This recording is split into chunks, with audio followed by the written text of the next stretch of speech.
Hey folks, Jim Thomas here, Fitness Management and Consulting, and welcome to our channel today. I appreciate you being here. And if you're new to the channel, if you're finding us for that very first time, welcome. Please subscribe. If you find the information beneficial, please hit that like button. Consider becoming a member here of the channel. And then to learn more about me, learn more about my company and how we can help take your business to that next level, please check out the links below. Also, one of the things I would do for each of you watching is I would encourage you, please, in the comments below, tell me where you're watching from, what city are you in, and then list any challenges that you're having. What can you use some help with in running your business on a day-to-day basis? Please include that in the comments, and we may use that on some future video training sessions. So, with that said, let's get into our topic today. And it's 7 budget-friendly ideas to improve your gym business. 7 budget-friendly ideas to improve your gym business. So we want to get better. We want to improve. We want to increase those profit margins. How do we do it without putting a lot of money back into things we're already doing? Let's take a look. And so number 1, measure your marketing. Okay, I don't see this one done often enough, by many independent, gym operators. But measure your marketing. Know your key performance indicators. Do you know what your cost per sale is? That'd be my first question. Do you know what your cost per sale is? What is your acquisition cost of all new members? And it's not necessarily marketing, but do you know your retention percentage? What's your attrition look like on a monthly basis? Okay, and so you want to get together, check out, with your software company and make sure you're getting these key performance indicators. Measure your marketing. What's working? What's not? Sometimes, hey, the phone might be ringing, but if we're not selling them, we're not booking appointments, it may not be that good. Maybe we have something that's we're making some sales, not very many, but if we bump up the budget, might get a little more. But measure your marketing. Everything you're doing is going to have a cost. Okay, and whatever that cost is, let's make sure that that's going to translate into sales, into performance, and into production. Okay, so measure your marketing. Number 2, upgrade your sales funnel. Upgrade your sales funnel.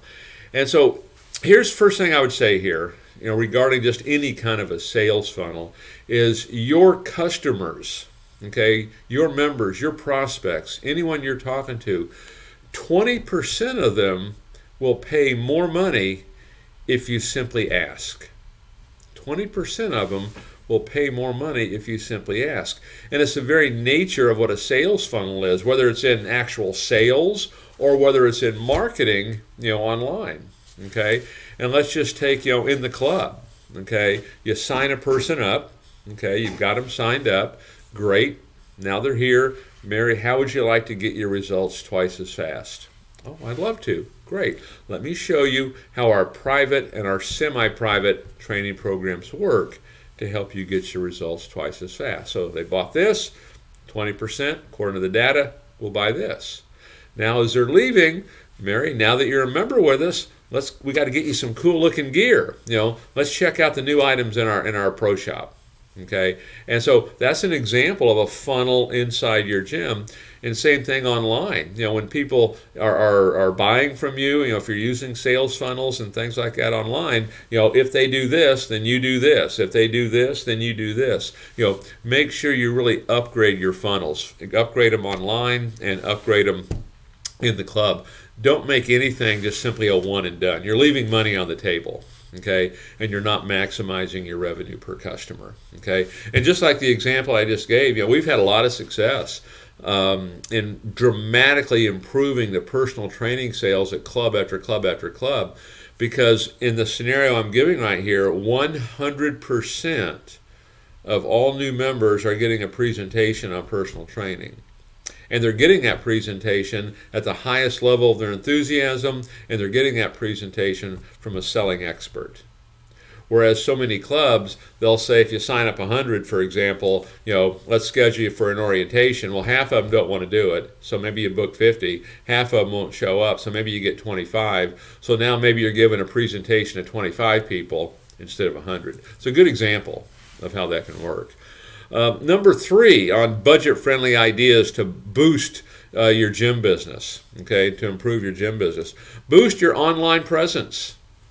Boost your online presence, okay? One of the things that I like to see you do is create what I call internet density. You know, essentially what we want to have is everywhere our customer turns, they see us. So how can you boost this online presence? Well, number 1, I'd be getting out a press release. Okay, you know, press releases are great because it's going to be an online search. It's going to go to, if you do it right, it's going to go to all the newspapers. It's going to go to all those newspapers' websites. And these are things that are easily done. They're free to do. And, you know, they're not selling, but they are promoting. The second thing is your local site directories. You know, you can just simply Google local site directories, and I think HubSpot's got a nice article on that. I think there's roughly 50 of your of these local site directories. It's a great way, you know, to get known in online search. Okay, but boost your online presence. Are you using Google My Business?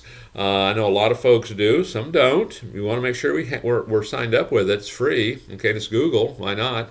But if you're on it, make sure you use it. Don't just do it, make it a static thing, and you never come back to it. You want to be posting to it and really making it a part of what you do. So boost that online presence. You know, blogging, you know, videos, podcast. Okay, you know, email swaps with other companies, with maybe local hair salons and juicers and, you know, Whole Foods and things like this. So there's an awful lot you can do. So wherever you're at, you know, give it a push. Okay, give it a nudge. Number 4, invest in member relationships. Invest in member relationships. And, you know, what I'm talking about here is, you know, we're talking about, you know, the issue of attrition in the gym industry. It's a big issue. It always has been. And ultimately the issue of attrition, it's a direct reflection of that member experience. And so what you want to do is invest in member relationships. You know, you want to gain that sense of community. Okay, you know, let's get to know our customer. You know, if you're that person that's signing them up, don't just sign them up and let them go. You know, we want to stay in touch with our folks. Okay, you know, if they're not using the club, we want to be pulling member usage reports and talking to them. If they're just getting started, we want to have a strong new member onboarding program where we're getting them really involved quickly, because the better job we do of that, the greater chance they're going to stay with us long term. So invest in member relationships. You know, get a sense of community going. Get involved in your community. Okay. Number 5 on my list of 7 budget-friendly ideas to improve your gym business is get a better picture of your finances. Get a better picture of your finances. And so first thing, you know, if you haven't done it, you know, make sure you're working off a budget. Make sure you've got an Excel spreadsheet, you've got a budget, here's what those numbers are. Understand what it is. And when you look at it, when you're doing your budget, okay, I'm guessing that we're showing that we're making money, right? Well, we have to hold ourselves accountable to that.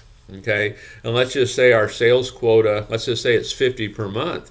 If we're projecting 35 and we're halfway through the month, we need to make some decisions on that. We need to be working on key objectives there to get those numbers up. Okay, you know, so get a better picture of your finances. Don't just say, well, hey, here's what it is. I mean, the commitment has to be we're going to hit the numbers. It's just like if you're an employee in a club and you're working there, do you expect to get paid? Well, sure you do, okay? But the reverse is true also. If you work there, you're expected to hit the numbers. Just don't excuse it away. You don't want your paycheck excused away, okay? Don't excuse away hitting the numbers, but get a better picture of your finances. Know exactly where we're at. And, you know, generally speaking, budgets aren't that hard to control from an expense side of it. Usually, you know, so is revenues. You know, and are we generating revenues, and what is that plan to do it? Let's just don't say, oh yeah, it was slow. No, we need to figure it out. Okay. And one of the other comments I would make, this is more to the gym ownership side of things, is, you know, what I like to see us do is we're always looking for money. We're always looking for funding. Okay. Just because you never know when there might be a hiccup, you never know when there might be an opportunity. Okay. With that said, I would point you to our links below on potential funding. You can actually qualify for up to $300,000 in funding with a 680 credit score and minimum income of $50,000. So you can check those links below, for some of that. But always be looking for funding. And then also what I like to see you do is whatever your cost is to run your gym, say it's $50,000 a month, have that sitting over here in an account. Have at least 1 month, revenues sitting there, just in case. Okay. Number six, I like to talk about the value part of this. One of the things that we always want to make sure we're doing is we're bringing value. One of the things about the fitness industry is we want to keep our gym as new today as the day that it first opened.